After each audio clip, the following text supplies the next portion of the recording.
ঠিকই শুনেছেন। ডোনাল্ড ট্রাম্পের দাবি অনুযায়ী ইরানের শক্তিশালী সামরিক সাম্রাজ্য ধুলোয় মিশিয়ে দিতে আমেরিকার সময় লাগবে মাত্র 28 দিন। কিন্তু কেন এই নির্দিষ্ট সময়সীমা? তেহরানের মাটির নিচে এমন কি আছে যা ট্রাম্পের এই আত্মবিশ্বাসের মূল কারণ?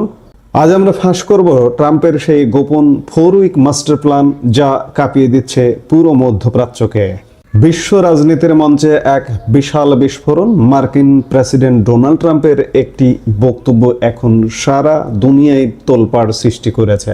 ইরানের সাথে চলমান উত্তেজনা নিয়ে ট্রাম্প যে সময়সীমা বেঁধে দিয়েছেন তা শুনে থমকে গেছে আন্তর্জাতিক মহল। ট্রাম্পের স্পষ্ট বার্তা, ইরান যুদ্ধে 4 সপ্তাহ পর্যন্ত লাগতে পারে। অনেকের মনেই প্রশ্ন জাগছে, কেন মাত্র 4 সপ্তাহ?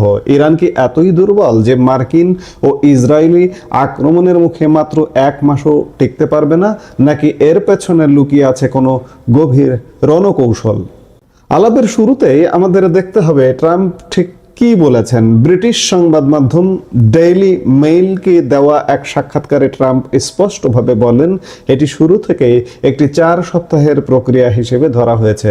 তিনি আরও যোগ করেন, আমরা হিসেব করে দেখেছি যে এটি 4 সপ্তাহ বা তার কাছাকাছি সময় নেবে। এখানে একটি বিষয় লক্ষ্য করুন, ট্রাম্প কিন্তু একে অনির্দিষ্টকালের যুদ্ধ বলছেন না, বরং তিনি একে একটি প্রসেস বা প্রক্রিয়া হিসেবে দেখছেন।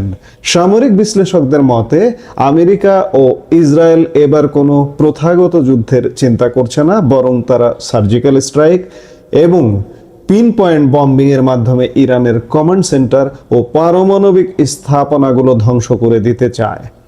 ট্রাম্প আরও বলেছেন, আমাদের আক্রমণ যত শক্তিশালী হোক না কেন, ইরান একটি বড় দেশ, অর্থাৎ তিনি ইরানের ভৌগোলিক বিশালতাকে স্বীকার করছেন, কিন্তু সেই সাথে নিজের বাহিনীর সক্ষমতার উপর অগাধ আত্মবিশ্বাস দেখাচ্ছেন। ট্রাম্পের ভাষায় এটি সম্পন্ন করতে 4 সপ্তাহ বা তার কম সময় লাগবে।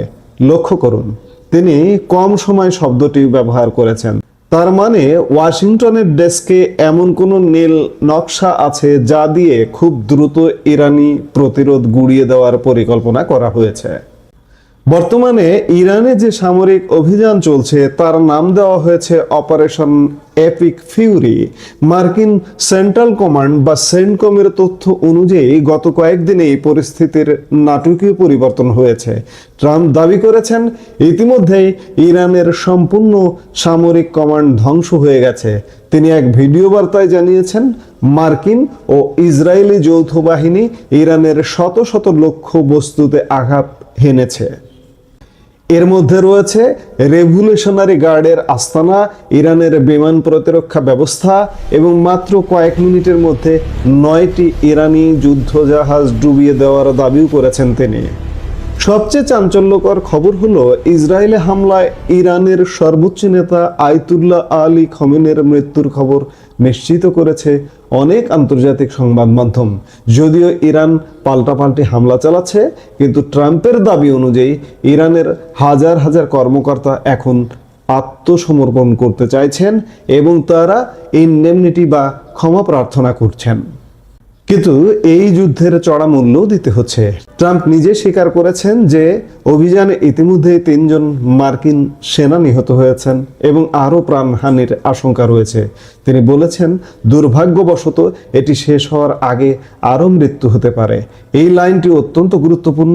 ট্রাম্প তার দেশের মানুষকে একটি লম্বা এবং রক্তাক্ত যুদ্ধের জন্য মানসিকভাবে প্রস্তুত করছেন।